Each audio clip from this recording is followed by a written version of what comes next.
அவரக்காய் சௌ சாம்பார் எப்படி வைக்கலாம் அப்படிங்கிறத இந்த வீடியோவில் பார்க்கலாம். அவரக்காயை கட் பண்ணி வச்சாச்சு. சௌ தேவையான அளவு வெங்காயம், தக்காளி இது எல்லாத்தையுமே கட் பண்ணி வச்சாச்சு. இதெல்லாம் கட் பண்ணதுக்கப்புறம் ஒரு பேனில் எண்ணெயை கொஞ்சம் விட்டுக்கலாம். எண்ணெயை கொஞ்சம் விட்டு கடுகு உளுந்த பருப்பு போட்டு தாளிச்சிட்டு அதுக்கப்புறம் வெங்காயத்தை போட்டு தாளிச்சிடலாம். அதுக்கப்புறம் பச்சை மிளகாய் எவ்வளவு தேவையோ அவ்வளவு வந்து ஆட் பண்ணிக்கலாம். இது எல்லாத்தையும் ஆட் பண்ணிவிட்டு நல்லா வதக்கி விடுங்க. நல்லா வதங்கினதுக்கப்புறம் வெங்காயம் நல்லா வதங்கினதுக்கப்புறம் இந்த காயை வந்து அதில் அப்படியே ஆட் பண்ணுங்கள். எவ்வளவு தேவையோ அவ்வளோ காய் தான் கட் பண்ணி வச்சுருக்கோம். சும்மா ஒரு 3 பேர் சாப்பிட்ற லெவலுக்கு எல்லாத்தையும் அப்படியே அதில் ஆட் பண்ணிவிட்டு அந்த ஆயிலோடு சேர்த்து நல்லா மிக்ஸ் ஆகுற மாதிரி நல்லா மிக்ஸ் பண்ணி விடுங்க.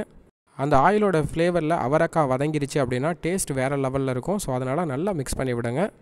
இதை நல்லா மிக்ஸ் பண்ணி விட்டதுக்கப்புறம் வேறு எதுவும் பண்ண வேணாம். டைரெக்டாக நம்ம பருப்பை வந்து சேர்த்துக்கலாம். பருப்பை ஆல்ரெடி நம்ம குக்கரில் வேக வச்சுருந்தோம்.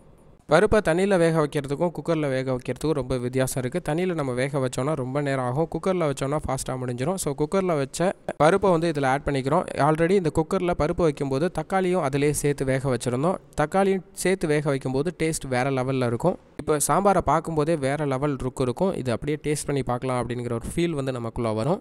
இதோட சாம்பார்னு முடியலை. நமக்கு இதில் தேவையான அளவு உப்பு சேர்த்துக்கலாம். சாதத்தில் உப்பு போடுறவங்க சாம்பாரில் உப்பு சேர்க்க வேணாம்.